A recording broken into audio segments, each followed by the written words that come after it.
buenas noches, gracias por acompañarnos otra vez aquí en Debate 22. El combate al coronavirus y también la mitigación de contagio conlleva el distanciamiento social. Una de las más graves consecuencias es el golpe que va a generar a la economía mundial. De acuerdo con la UIT, se van a perder hasta 195 millones de empleos. El efecto sobre el empleo es devastador, va a superar por mucho lo que sucedió en aquella crisis de 2008. En Estados Unidos, el desempleo causado por el cierre probablemente elimina una década de crecimiento del empleo. Los economistas estiman el aumento de 22 millones de solicitudes de seguro de desempleo solo en el último mes. Esto representa pérdidas de puestos del equivalente al aumento desde 2009 hasta la fecha. En España, por ejemplo, se perdieron 900,000 empleos y México, como usted ya lo sabe, entró en la fase 3 de la epidemia. Se suspendieron todas las actividades económicas no esenciales. Hoy nos acompaña Alfredo Domínguez Marrufo, él es subsecretario del Trabajo, para apoyarnos con todas las dudas del auditorio. Buenas noches, subsecretario, ¿cómo estás?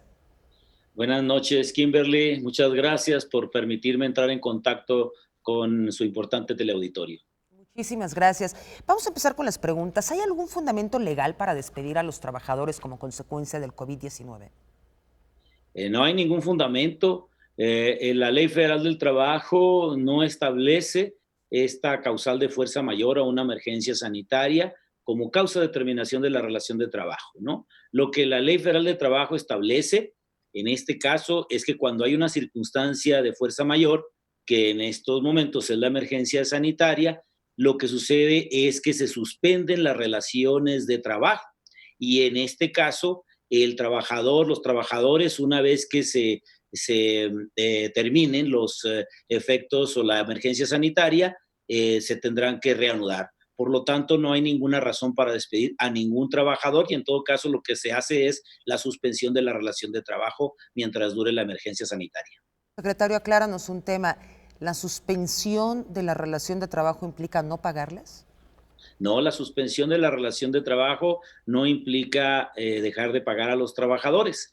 El patrón tendrá que presentar en su caso la solicitud para poder hacer esta suspensión y la Junta de Conciliación y Arbitraje es a la que le corresponde en todo caso fijar la indemnización que se tendrá que pagar al trabajador, que se dice pues no podrá exceder de un mes de su salario. En este caso, muchos de los patrones lo que prefirieron es, antes de ir ante la autoridad laboral, mejor continuar pagando el salario ordinario del trabajador y en otros casos, pues hacer convenios con los trabajadores para poder conservar la fuente de empleo.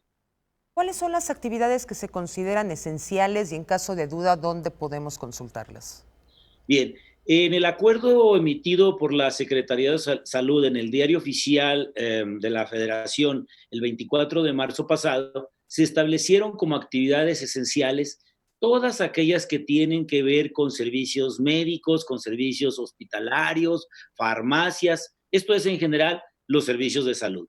También se establecieron aquellos servicios que son vitales para la subsistencia de la población, entre ellas la producción, distribución y venta de alimentos, así como la de bebidas no alcohólicas, la de agua potable, la de gas. E igualmente se consideran los servicios esenciales como financieros, de telecomunicación y de transporte.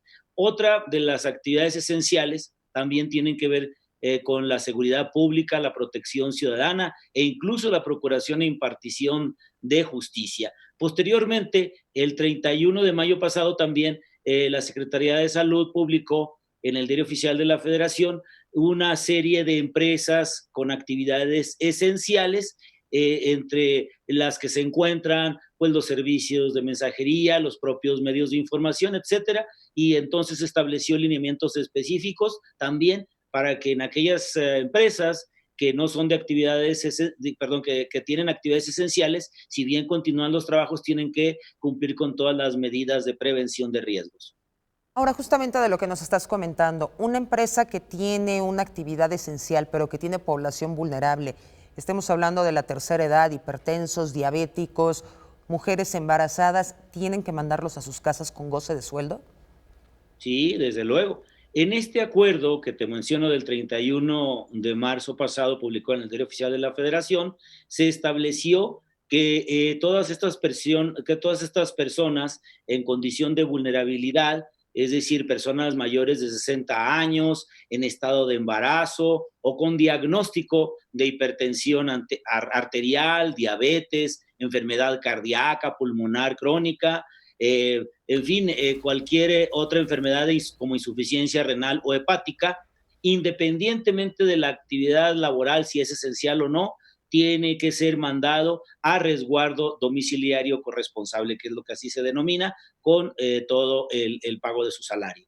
¿Qué hacemos si no lo cumplen los empleadores? ¿Qué hace el empleado? ¿A dónde acude? ¿Dónde los denuncia?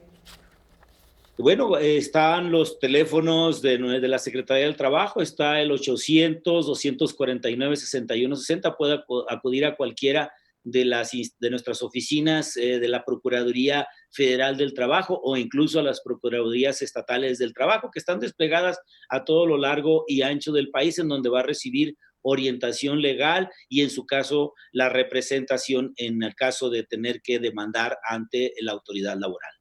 Hay algunas empresas que no están despidiendo personal, pero sí están haciendo reducciones sustanciales de los salarios. Esto con el tema de no despedirlos más adelante, ¿esto tiene un marco legal, la reducción de salarios? Bueno, nosotros decimos que por lo menos en este mes no debe ninguna empresa Este debe mes estamos reducir. hablando de abril o también de mayo. No, estamos hablando de abril. Ok. Ahorita estamos hablando del mes de abril. Las empresas no deben de incurrir en la reducción de salarios de los trabajadores. Sin embargo, pueden hacerlo siempre y cuando los trabajadores estén de acuerdo. Y claro que en este caso vemos muchos empleados en empresas de la industria automotriz que han hecho paros técnicos y que han acordado el que se les pague solamente una parte del salario. Evidentemente, nunca deberá ser menor al salario mínimo, pero esto es previo acuerdo con las y los trabajadores. Acuerdo de las partes y por un acuerdo temporal, me imagino, que debe estar Pues, firmado y por escrito por alguna temporalidad.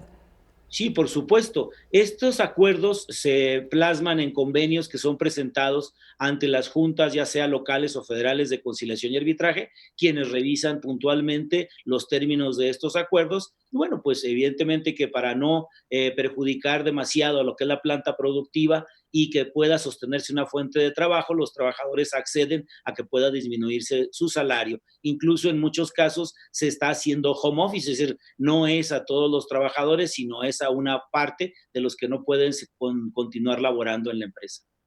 Subsecretario Alfredo, aquellas empresas que tienen actividades esenciales, digamos comunicaciones, seguridad, salud, ¿el empleador está en la obligación de proveer todos los insumos para que el trabajo se lleve a cabo con seguridad? Estamos hablando de gel antiviral, cubrebocas, guantes, sanitizar los espacios de trabajo.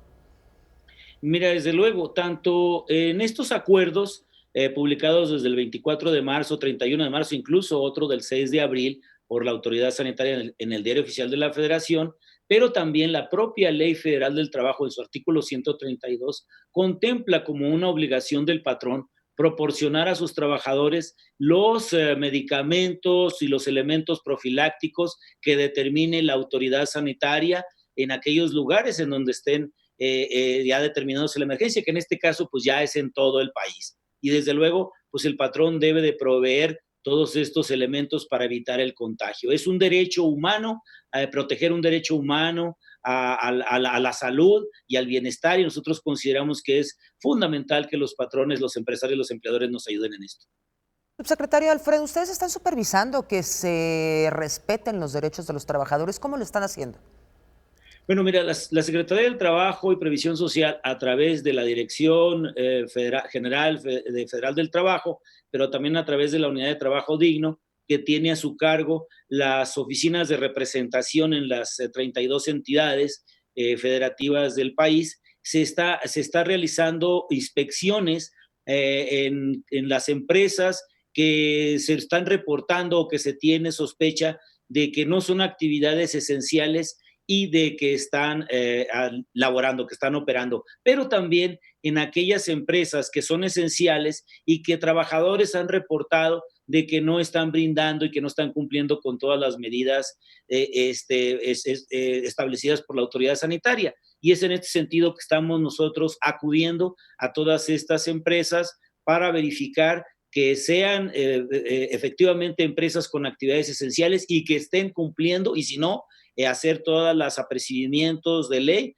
para que cumplan precisamente con estas medidas y lo acrediten plenamente. Aquellas que no son esenciales los estamos conminando al cierre inmediato. De no hacerlo así, nosotros estamos dando incluso vista a la autoridad sanitaria y a las fiscalías competentes para que procedan conforme a la ley.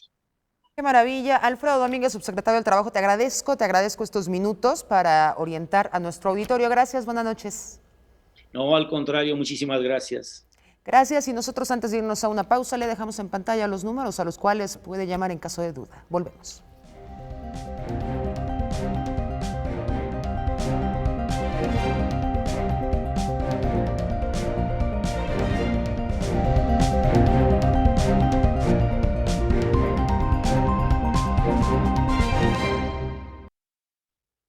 Estamos de vuelta en Debate 22. El tema de salud es el que más preocupa, por supuesto, a la población mundial.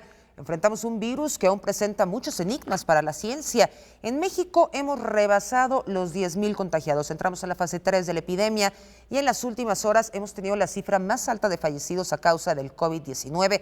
Nos acompaña el doctor Francisco Moreno Sánchez del Centro Médico ABC. Doctor, buenas noches. Gracias por estar con nosotros. Muy buenas noches. Gracias por invitarme a tu programa. No, al contrario, ¿qué significa entrar en la fase 3 de contagio? Que ya hay una dispersión acelerada de los contagios. Quiere decir que ya al haber un gran número de pacientes infectados en el país, estos pacientes empiezan a contagiar a otros y ya el contagio ya es en una forma exponencial. De acuerdo con la información oficial, en México se practica el modelo Centinela. ¿De cuántos contagiados estaríamos hablando y en qué consiste este modelo Centinela? El modelo Centinela es un modelo que se usó en la epidemia de la influenza H1N1 en el 2009 y se basa a través de limitar ciertos centros y ver lo que ocurre, tratar de hacer ese modelo de esos centros a nivel nacional. Han calculado que por cada caso diagnosticado hay 8.3 casos, entonces estaríamos hablando que hoy estamos alrededor de los 85,000, 90,000 casos reales, siguiendo el modelo que la Secretaría de Salud ha dicho. En su opinión, ¿cuánto podrían durar estas medidas de distanciamiento social? Estamos hablando de que se van a reanudar en teoría las actividades después del 30 de mayo. ¿Lo ve viable? Es difícil ver cómo se comporta esto, pero la realidad es que estamos calculando que el pico de mayor número de infecciones va a ser alrededor del 8-9 de mayo, según algunos modelos matemáticos de gente especializada en esto. Y bueno, sería difícil pensar que ya para el 1 de junio todo estaría normalizándose. Todo depende también de que se logre la contención en el número de contagiados. Yo sigo viendo mucha gente afuera en las calles, lo cual preocupa. ¿Quiénes son los pacientes de alto riesgo, los más vulnerables? Los pacientes de alto riesgo son, esta enfermedad afecta directamente proporcional a la edad. O sea, los mayores de 60 años empiezan a tener mayor riesgo, igual aumenta si tienes más de 70 y si tienes más de 80. Los diabéticos, que es un problema en México muy serio, obesidad, pacientes con cardiopatía, pacientes con problemas pulmonares y pacientes inmunosuprimidos. ¿Pacientes fumadores, alcohólicos? Sí, los pacientes fumadores tienen daño pulmonar, entonces ellos son más propensos a tener problemas de este virus. Y los pacientes que tienen alcoholismo pueden tener daño hepático y el daño hepático también disminuye nuestro sistema inmune. Aquí es, mientras más sanos hemos vivido, mejor podemos enfrentar este virus. ¿Las mujeres embarazadas son población vulnerable? No, eso sucedió con la influenza H1N1. Está bien demostrado, hay estudios en Inglaterra, estudios en Corea, estudios que han demostrado que las embarazadas tienen el mismo curso que una mujer que no está embarazada. Ahora hay un punto importante. En México, por la alta prevalencia de diabetes, hay muchas embarazadas que presentan diabetes gestacional. Esas mujeres sí tienen mayor riesgo que la población general, pero por la situación de la diabetes o, en caso, obesidad. ¿Cómo se encuentra la saturación en los hospitales públicos y privados y el ABC donde usted se encuentra? Pues cada vez hay más pacientes, incluso en las estadísticas que presentaron de la Ciudad de México el 19 de abril ya había una saturación importante de terapias intensivas. Nosotros hemos ido prácticamente alcanzando nuestra capacidad, estamos abriendo otros espacios del hospital pero sí en los últimos días se ha visto un repunte en el número de pacientes hospitalizados, lo cual va con el repunte de nuevos casos. Es decir, sabemos que 20% de los casos que vamos a tener van a requerir hospitalización y entonces al haber un aumento en el número de casos, hay más pacientes que van a necesitar hospitalización. ¿Tenemos la capacidad para cuando sea el pico más alto de contagio, tenemos la capacidad hospitalaria para atenderlos? Ojalá y sí, se ve complicado, esperemos que de alguna forma se logre. Vamos a hacer el intento, por lo menos en el ABC, de atender el mayor número de pacientes posibles y no quisiera dar un pronóstico alarmista, espero que se logre. Se ve complicado, nos estamos saturando rápido. Usted en innumerables ocasiones ha hablado de estas pruebas inmunológicas, pruebas serológicas, que creo yo que es lo que está hablando Estados Unidos e Italia con respecto a este pasaporte sanitario. ¿De qué se trata y en qué nos puede ayudar? Cuando tú tienes la infección, la mayor parte de los que nos infectamos tenemos la posibilidad de tener una evolución relativamente benigna, incluso no llegar al hospital. Y después de tener la infección, tú desarrollas anticuerpos. Estos anticuerpos te protegen para tener una nueva infección y además hablan de que tú ya no contagias ni puedes ser contagiado. Esos anticuerpos se pueden medir a través de pruebas sencillas, pruebas que llamamos serológicas. Miden en tu suero la cantidad de anticuerpos. Si tú ya tienes esos anticuerpos en tu cuerpo, quiere decir que ya no tienes riesgo ni de enfermarte ni de contagiar. Eso en algunos países se le llama pasaporte de inmunidad. Chile también lo está haciendo junto con los países que mencionaste. Y yo he insistido mucho que esas pruebas nos pueden dar la oportunidad de que gente que no necesite estar aislada, confinada, pueda salir y pueda reactivar la economía. Creo que es una gran ventaja para poder empezar a abrirse en este confinamiento, porque es necesario, todavía vamos para largo y esta gente no lo necesita, ya se curó. ¿Debemos generalizar el uso del cubrebocas? Hubo mucha polémica en torno a ello. Primero decían que solo los que estaban infectados, luego dicen que todos. ¿Qué hay que hacer con el cubrebocas, doctor? Mira, lo que se ha aprendido, y recordemos que esta es una infección nueva, y sí eso genera luego que haya cambios en opiniones, en los mismos, o sea, nosotros mismos como médicos o científicos hemos cambiado de opinión en alguna situación. Lo que ha pasado con el cubrebocas es que inicialmente lo veíamos como un instrumento que nos protegía para no infectarnos.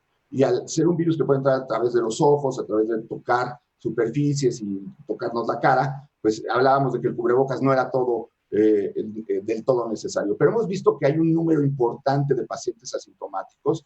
Han salido dos estudios muy interesantes, uno de Islandia y uno de Santa Clara en los Estados Unidos, en donde dicen que hay un número de asintomáticos. Es decir, esas pruebas de las cuales tú me preguntabas, las hicieron a la población general de ciertos sitios y vieron que había muchos pacientes que no se habían dado cuenta y que ya tenían los anticuerpos. Entonces, ¿qué quiere decir? Que hay pacientes que están asintomáticos y dispersando el virus. Si esos pacientes usan cubrebocas, lo que hacen es proteger a los demás. El cubrebocas no es para protegerte a ti, es para proteger a los demás. Si la gente tiene que salir a la calle, es bueno que use algo que se tape la nariz y la boca, bien puesto para evitar esa dispersión viral.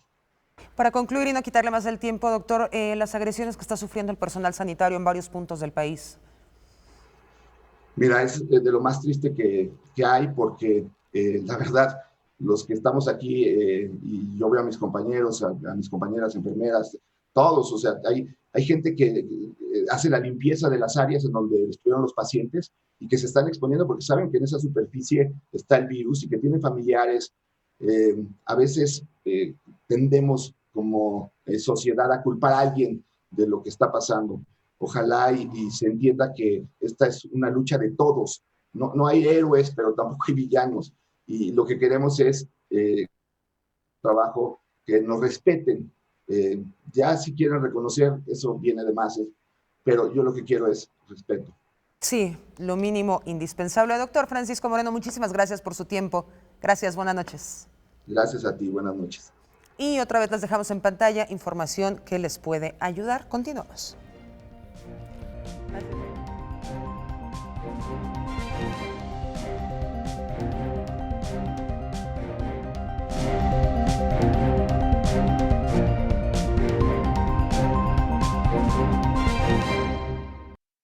Y bueno, otra faceta que nos preocupa por las medidas de aislamiento social, de confinamiento derivado del coronavirus, es la violencia en contra de las mujeres. Ha ido al alza en el último mes. Durante el primer mes de confinamiento ha habido un aumento de hasta 120% de llamadas en los sistemas de emergencia 911, que son fundamentales para ubicar y atender los casos. La estrategia del 911 va a contar con cerca de 200 líneas telefónicas municipales, estatales y federales que van a estar coordinadas para brindar atención a las mujeres. Justamente para hablar de este tema nos acompaña Margarita Guillé, experta en temas de género. Margarita, ¿cómo estás? Buenas noches. ¿Qué tal? Buenas noches. Sí, Dinos. Sí, efectivamente te quería decir que el confinamiento y las medidas que se están tomando en México y en la mayor parte de los estados del país, pues nos llevan al confinamiento para evitar la transmisión, pero eso implica varias cosas para los derechos de las mujeres. ¿Cuáles serían principalmente los tipos de violencia que puede estar viviendo una mujer, aparte de la violencia física, en estos casos de confinamiento, de estar 24 horas, 7 días a la semana con su agresor? Claro. Bueno, pues las violencias físicas, la violencia emocional, la violencia sexual, que puede ser también no solo contra las mujeres, sino contra las hijas y los hijos por parte de agresores, sobre todo aquellos que abusan de drogas o de alcohol y ese tipo de cosas. ¿Qué puede hacer una mujer que se encuentra en estas circunstancias y que su contacto social se ha reducido muchísimo como para pedir ayuda a sus familiares, a sus amigos? Lo más importante es que tengamos un círculo cercano de confianza. Puede hablar con una de sus hijas e hijos y a través de ellos mandar el mensaje a alguna de sus vecinas o vecinos de que pidan ayuda o que le hagan llegar a la autoridad correspondiente, dependiendo la ciudad. Como tú dices, hay distintas líneas telefónicas que se están moviendo a otro tipo de atención. Entonces, el hecho de alertar a la autoridad que hay alguien que necesita ayuda, que no puede hablar, que está siendo sobrevigilada o controlada. De hecho, muchas de las líneas de emergencia saben que ahorita pues, las mujeres eventualmente no pueden llamar. Hay estados donde no hay un incremento de demanda porque las mujeres no pueden llamar porque los agresores están ahí. Pero entonces hay otro tipo de medidas, por ejemplo, generar comunidades o chats que no sean solo para violencia contra las mujeres, pero diversificar como grupos de interés de qué puedo hacer en este tiempo libre, en qué puedo ocupar mi mente, pensamientos positivos, actitudes positivas, cómo educar a los hijos, cómo apoyar de una manera o de otra en las actividades de casa y pasar algunos tips de si necesitas ayuda, si quieres hablar con alguien, puedes marcarme a tal o puedes mandar un texto a tal y nosotros te podemos responder. Entonces, algunas están mandando incluso claves o contraseñas de poner un trapo o una cosa fuera de la ventana y que eso signifique, pero para eso hay que formar el colectivo comunitario en mi colonia, en mi vecindad, en mi edificio, donde sepan que si hay un trapo rojo afuera o un trapo morado, pues quiere decir que en esa casa se necesita ayuda. ¿Y qué hacemos si vemos una casa que necesita ayuda efectivamente? Mira, hay varias formas de reacción comunitaria. Una es desde tocar el timbre, llamar a la policía, tocar como vecinos y decir, ay, o sea, vengo visitando porque me está fallando a mí tal servicio, la luz, tienen la luz, o me regalas tantita sal, me regalas tantita azúcar. Cualquier cosa interrumpe la dinámica de violencia si estamos oyendo gritos o por lo menos el agresor sabe que alguien más está escuchando y puede ser testigo de la violencia. También puede llamar al 911, que es el número de emergencia nacional. Y te quiero comentar también, Kimberly, que hay una situación en donde me lo han expresado varias pues amigas y aliadas y en grupos de comunidad, que ellas se están cuidando con sus hijas y sus hijos, pero sus esposos o sus parejas no.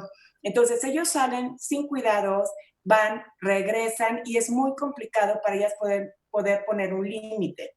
Entonces, en estricto sentido, no tendrían que ir a un refugio de protección, pero eventualmente están en situación de riesgo y creo que necesitamos seguir pensando en alternativas y estrategias para brindarle a las familias que tienen que separarse o que deciden separarse por un periodo específico porque la convivencia está siendo muy difícil por la situación económica o algo así y que no necesariamente están amenazadas de muerte por parte de sus parejas que sean unos perpetradores de violencia, sino que para prevenir mayores violencias como una medida de contención.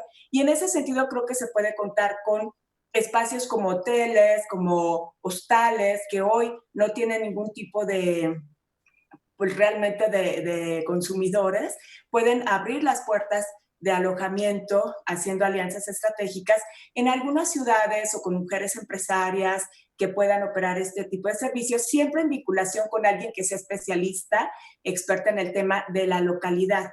También porque pues hay muchos lugares donde todavía no hay, digamos, espacios de protección para las mujeres. Entonces, me parece que es muy importante generar otro tipo de mecanismos de protección. Acuérdate que aquí en México muchas familias viven en la misma casa, 5 familias, vive la abuelita, el abuelito, 2, 3 hijos, y convives, y a veces pues son ciudades dormitorio donde te vas a trabajar, regresas en la noche, y no estás realmente ocupando el mismo espacio todo el tiempo con las mismas integrantes.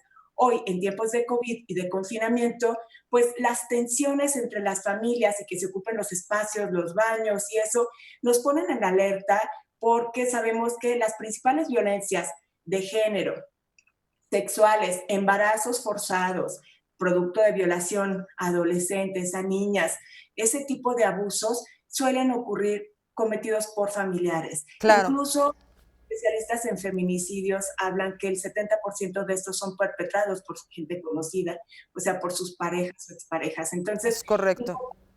Explorar medidas, Gwendolyn. Sí. Margarita, casi nos vamos. ¿Dónde te puede encontrar nuestro auditorio en caso de que necesite una asesoría? Nosotros ya pusimos en pantalla el teléfono de la Red Nacional de Refugios, también comunicarse al 911 y le estamos dejando un teléfono de WhatsApp. También lo vamos a poner en nuestras redes sociales. ¿A ti dónde te encuentran, Margarita? A nosotros nos pueden encontrar en el Facebook de Red Interamericana de Refugios.